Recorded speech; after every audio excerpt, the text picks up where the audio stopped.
নমস্কার, দেখছেন আলাপ টিভি।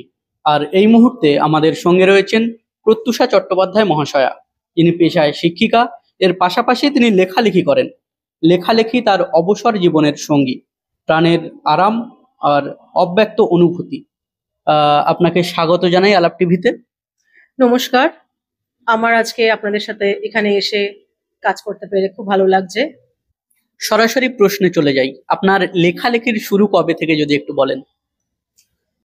দেখুন, ছোটবেলা থেকেই আমি একটু অন্যরকম মানুষ। বলতে গেলে ধরুন আমার দাদুর বাড়ি গ্রামে।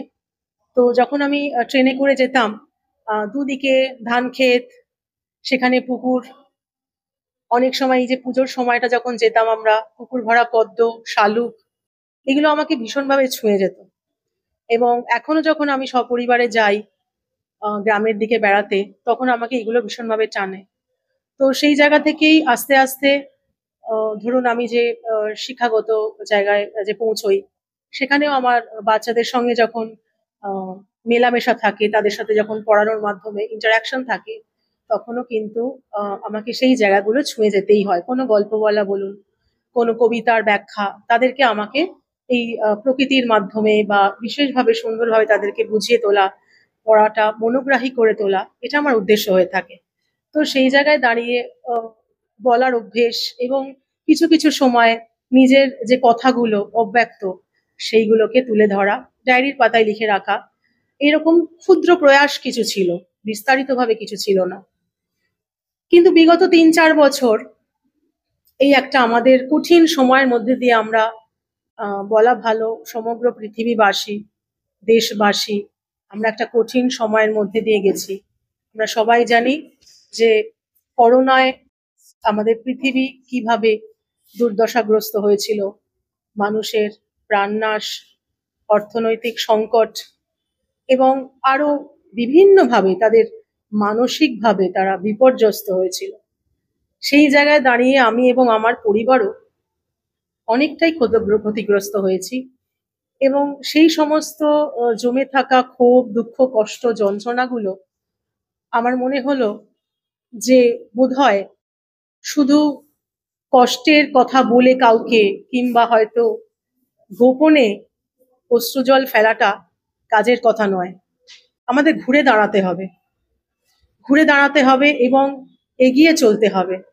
তো সেই জায়গায় দাঁড়িয়ে আমার এই যে কষ্টের কথাগুলো, যন্ত্রণার কথাগুলো আমি লিখতে শুরু করলাম। লিখতে লিখতে হঠাৎই আমার বিভিন্ন জায়গায়, ধরুন পাবলিকেশন হাউসের সঙ্গে যোগাযোগ ঘটলো, তাদের সাথে পরিচয় হলো এবং আমি গল্পের মাধ্যমে, আমার প্রবন্ধের মাধ্যমে, কবিতার মাধ্যমে আমি লেখাগুলো শুরু করলাম। এবং সেইগুলো কিছু কিছু এবং এখন অনেকটাই প্রকাশিত হচ্ছে, প্রকাশ পেয়েছে কিছু যৌথ সংকলনে আমার কবিতা, গল্প এবং ইন্ডিভিজুয়ালি যেগুলো আমি করছি। অনেক জায়গায় কবিতা পাঠ আমি করছি, নিজের স্বরচিত কবিতা, যেগুলো আমার এই কষ্টের যন্ত্রণার কথাগুলো অনেকখানি আমি প্রকাশ করতে পারি আমার ভাষার দ্বারা। আপনার বেড়ে ওঠা বা ছেলেবেলাটা কোথায় কেটেছিল যদি বলেন। হ্যাঁ, আমার ছোটবেলাটা কেটেছিল টালিগঞ্জের দিকে। যেহেতু আমার বাবা গভর্নমেন্ট সার্ভিসে ছিলেন, তো আমরা ওখানে কোয়ার্টার্সে থাকতাম। এবং সব থেকে বড় কথা, আমাদের যেহেতু আপনারা সকলেই জানেন যে একটা কম্পাউন্ডের মধ্যে বড় হলে সেই জায়গায় একটা অন্যরকম পরিবেশ থাকে। অর্থাৎ আমরা রবীন্দ্র জয়ন্তী করেছি, 25শে বৈশাখ যেটা পালন করেছি, পাড়ার বাচ্চারা মিলে হৈ হৈ করে প্রত্যেক রবিবার সকালবেলা রিহার্সাল করা, গান করা, নাটক করা, সেইগুলো করেছি। এবং পরবর্তীকালে আবার পুজোর সময় যেই ছুটি পড়লো, হৈ হৈ করে তখন আমরা আবার রবিবার, শনিবার রিহার্সালে চলে যেতাম বড়দের সাথে, ভাই বোনেদের সঙ্গে, পাড়ার আরো অন্যান্য বন্ধুদের সঙ্গে।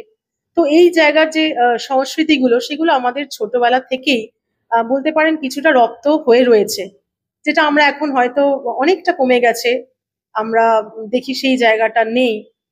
আবার কিছু কিছু ক্ষেত্রে হয়তো বা আছেও, কিন্তু আমাদের ছোটবেলাটা, বিশেষ করে আমি যেভাবে বড় হয়েছি, এই সমস্ত সংস্কৃতির মধ্যে বেড়ে ওঠা এবং পুজোর আগে যেটা বললাম, রবীন্দ্র জয়ন্তী করা, শীতকালীন আমাদের চড়ুই ভাতি, সেখানে আমাদের আবার কবিতা পাঠ, কিছু গান, এইভাবেই কিন্তু আমাদের বড় হয়ে ওঠা।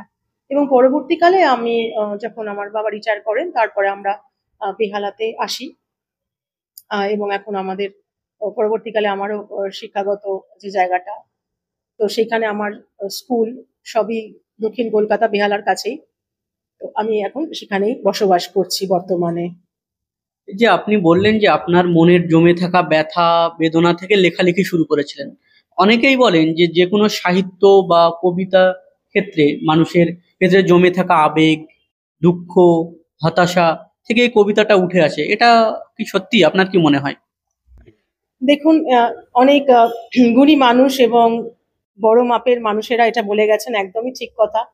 এবং কোথাও এটা আপনাকে মানতেই হবে যে যন্ত্রণা, ব্যথা, কষ্টের থেকেই মনে হয় এই ভাবের যে উদয় হয়, এবং সেই ভাব যখন আপনি প্রকাশ করতে পারেন আপনার খাতায় এবং কলমে, তখনই আমার মনে হয় সেই জায়গাগুলো যথার্থ সার্থকতা লাভ করে।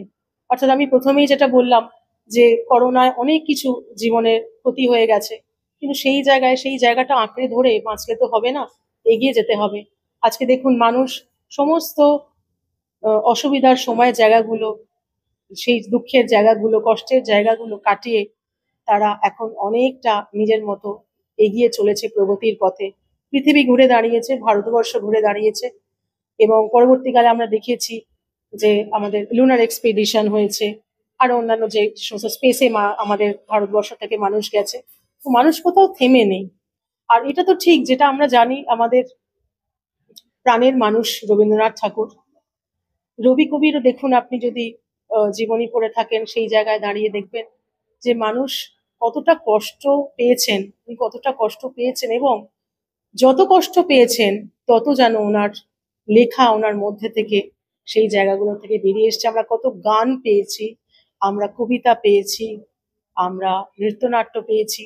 সেই জায়গায় যদি কষ্ট, দুঃখ, যন্ত্রণা না থাকে, আমার মনে হয় সেই ভাবের জায়গাটা বা আবেগের জায়গার প্রকাশ পাওয়াটা বোধহয় একটু কঠিন। মানুষ যখন খুব সুন্দরভাবে থাকে, খুব সুবিধাযুক্ত সবকিছু তাদের হয়, সেই আবেগের জায়গাটা মনে হয় ততটা থাকে না, যতটা মানুষকে ব্যথা, যন্ত্রণা, কষ্ট যে আবেগটাকে জাগায়। বর্তমানে নারীবাদ বলে একটা কথার খুব প্রচলন আমাদের সমাজে দেখা যাচ্ছে। এই নারীবাদ বিষয়টাকে আপনি কিভাবে দেখেন? দেখুন, প্রথমে আমি বলবো যে আমরা সবসময় লিঙ্গ সাম্যের কথা বলছি, অর্থাৎ বৈষম্য দূরীকরণ আমাদের করতেই হবে। ছেলে মেয়ে দুই সমান, এবং তাদেরকে আমাদের সমানাধিকার দিতেই হবে। এবং তার থেকেও বড় কথা হচ্ছে, আমরা নারী শিক্ষার কথা বলেছি, সেটা তো আজ নয়। ধরুন, বিদ্যাসাগর মহাশয়, রাজা রামমোহন রায়, এনাদের হাত ধরেই আমরা নারী শিক্ষার কথা পেয়েছি। আমরা সতীদাহ প্রথা যেটা ব্যান হয়েছে, সেই জায়গাগুলো পেয়েছি। সেইখান থেকেও কিন্তু আজ আমরা এই জায়গায় দাঁড়িয়েও হয়তো অনেক মেয়েই আজকে আম, যেটা হচ্ছে যে আমরা শিক্ষা লাভ করেছি, আমরা চাকরি করছি, আমরা স্বাবলম্বী হয়েছি। কিন্তু আপনি যদি এখনো, এটা তো শহর ভিত্তিকের কথা, আপনি যদি এখনো গ্রামে যান, সেখানে কিন্তু আজও মানুষ যেটা করছেন যে ওই কিছু স্কুলে গেল, ক্লাস 5, 6, 7, 8, ব্যাস, তারপরেই কিন্তু তাদের একটা ভালো পাত্র দেখে তাদের পাত্রস্থ করা হচ্ছে। এবং সেই জায়গায় দাঁড়িয়ে যেটা পরবর্তীকালে আমরা দেখছি যে একটি মেয়ের শারীরিক মানসিক গঠন হচ্ছে না পরিপূর্ণভাবে, এবং সে পরের বাড়ি যাচ্ছে, এবং সেখানে অন্যরকম ধরনের গার্হস্থ্য হিংসা আমরা দেখতে পাচ্ছি। অবশ্যই সেটা আপনারা জানেন যে পণ প্রথা যেটা হচ্ছে, এবং যেহেতু মেয়েটির শিক্ষা কম, সে জায়গায় দাঁড়িয়ে তাকে অনেক রকম ভুল বোঝানো হচ্ছে। তাকে হয়তো অনেক সময় স্বামী চলে যাচ্ছে, সেই জায়গায় দাঁড়িয়ে তাকে দিয়ে সম্পত্তিতে অন্যভাবে সই করিয়ে নেওয়া হচ্ছে, যাতে সে সম্পত্তির ভাগ থেকে বঞ্চিত হয়। পণ প্রথা তো আমরা দেখছি। তো সেই জায়গায় দাঁড়িয়ে, এবং শুধু তাই নয়, পণ প্রথা তো হচ্ছেই, তার সাথে সাথে অনেক সময় এতটাই অত্যাচার বা গার্হস্থ্য হিংসা বেড়ে যাচ্ছে, সেই মেয়েটি নয়তো সে নিজ আত্মহননের পথ বেছে নিচ্ছে, কিংবা অনেক সময় দেখা যাচ্ছে যে আহ, যে বাড়িতে তারা যাচ্ছে, অর্থাৎ শ্বশুরবাড়ির লোকজন তাদেরকে অকথ্য ভাষায় অত্যাচার করছে, মানসিক, অনেক সময় অর্থনৈতিকভাবে অত্যাচার করছে, শারীরিকভাবে অত্যাচার করছে, এবং এই ধরনের বিভিন্ন অত্যাচার কিন্তু তাদের উপর হচ্ছে। তো এই জায়গায় দাঁড়িয়ে এখন কথাটা হচ্ছে, শুধুই যে কেবল শিক্ষা, সেটা নয়, শিক্ষা তো থাকবেই, তার সঙ্গে নারীর স্বাবলম্বিতার কথা বলা হচ্ছে। যেহেতু আমার গবেষণার বিষয়ও আহ, গার্হস্থ্য হিংসা, মেয়েদের উপর হওয়া অত্যাচার ইত্যাদি। তো সেই জায়গায় দাঁড়িয়ে আমরা যেটা বলছি যে মেয়েদেরকে নিজের পায়ে দাঁড়াতে হবে। যতদিন না তারা অর্থনৈতিকভাবে স্বাবলম্বী হচ্ছে, যতদিন না তারা প্রকৃত শিক্ষা লাভ করছে, সেই জায়গায় দাঁড়িয়ে যতদিন না সেটা হচ্ছে, ততদিন এইটা জিনিসটা চলতে থাকবে। এবং তার থেকেও বড় কথা হচ্ছে যে আমরা সাম্যের কথা যেটা বলছি, যে জেন্ডার জাস্টিস, এখন আমরা জেন্ডার জাস্টিসের কথা বলছি, অর্থাৎ কোনোরকম কোনোভাবে অত্যাচার হওয়া একটি মেয়ে যাতে বিভিন্ন রকম, যে আমাদের ডোমেস্টিক ভায়োলেন্স অ্যাক্ট 2005, বিএনএস যেটা নতুনভাবে শুরু হয়েছে 2024 সালে জুন মাস থেকে, এই সমস্ত জায়গাগুলোর সচেতনতা বৃদ্ধি করা এবং বিভিন্ন অ্যাওয়ারনেস ক্যাম্প। দেখুন, গ্রামে বা এখন আমি বলবো শুধু গ্রামে নয়, আমাদের প্রত্যন্ত শহরাঞ্চলেও, যেটা মফস্বল শহরেও, আমরা কিন্তু এগুলো ঠিক খুব একটা জানি না। কোথায় গেলে আমরা কি সুরাহা পাবো, কিভাবে একটা এফআইআর করতে হয়।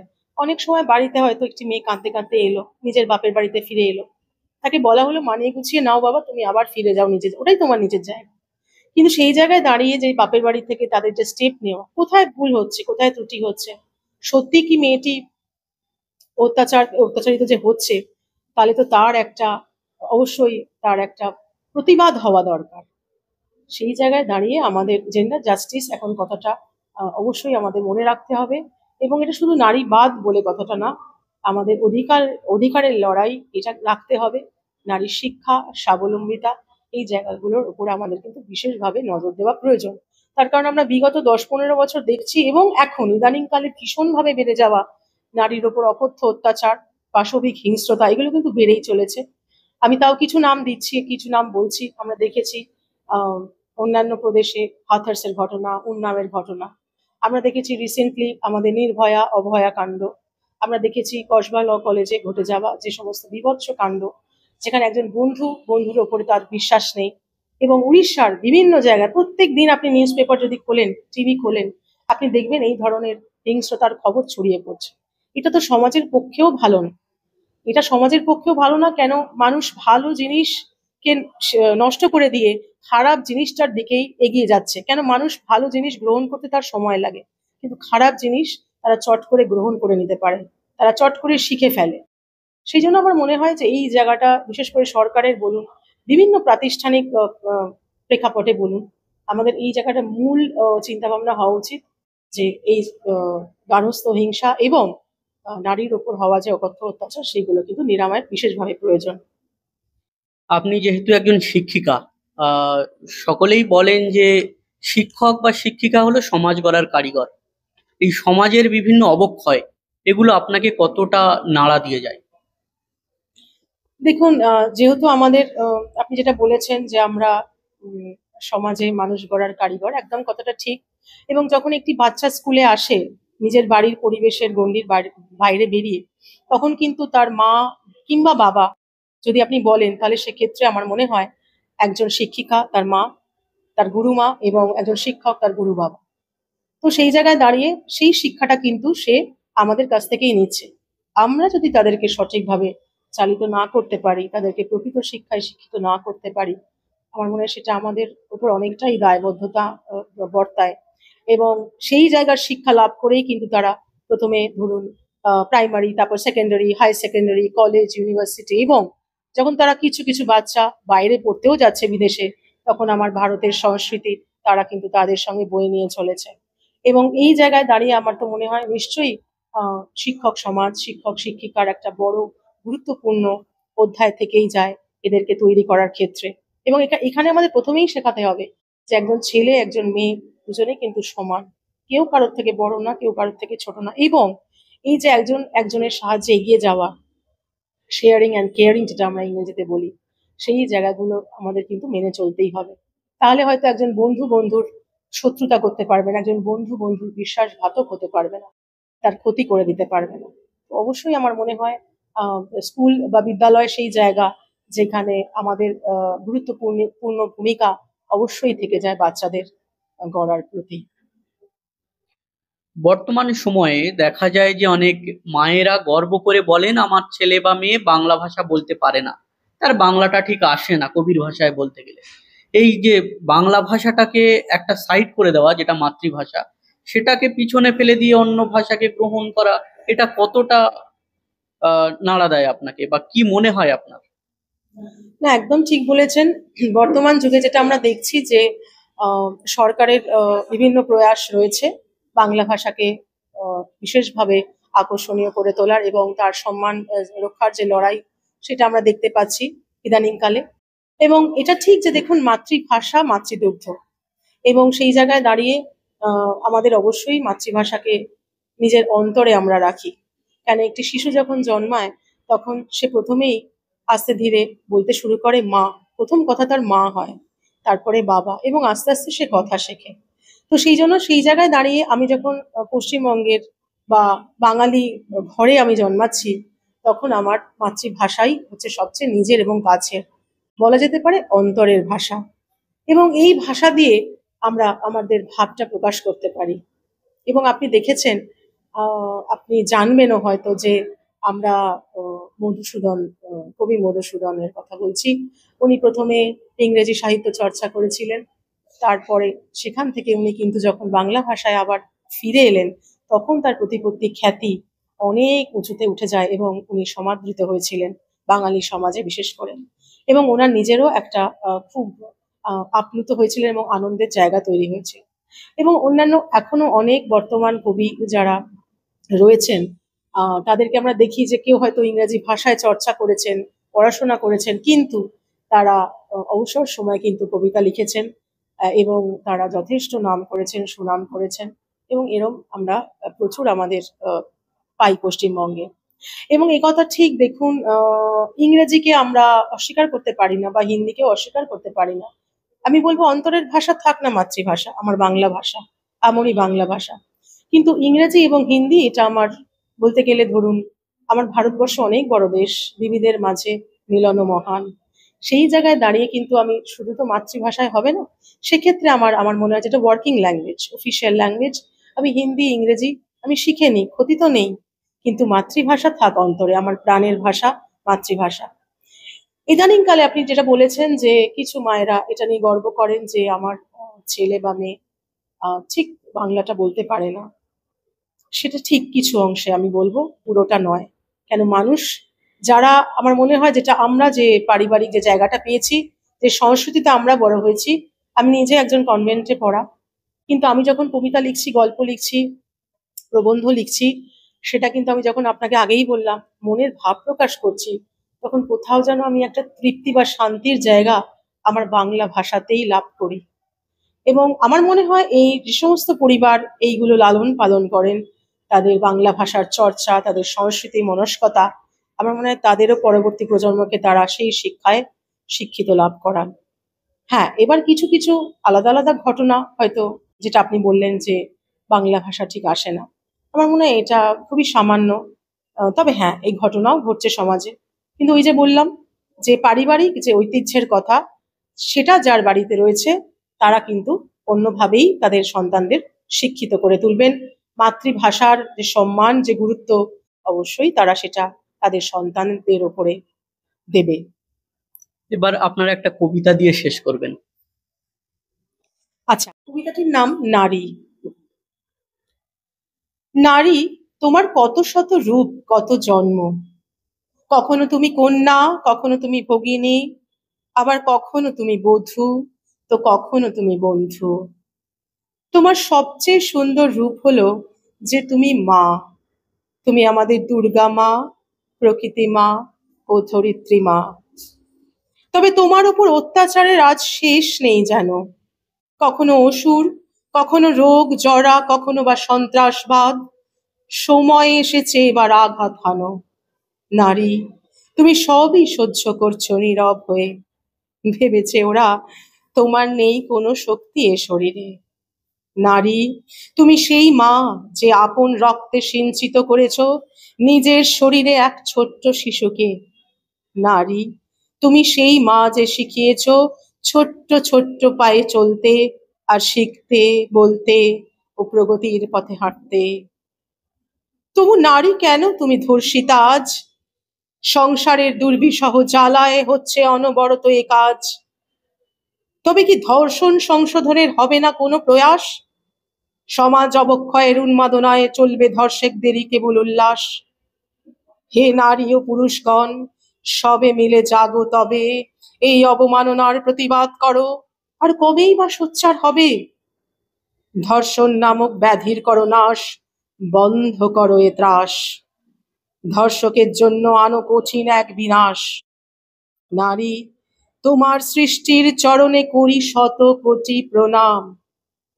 মনুষ্য জগতের এখনো যদি না হয় উপলব্ধি, তবে পেতে হবে কঠিন এক পরিণাম।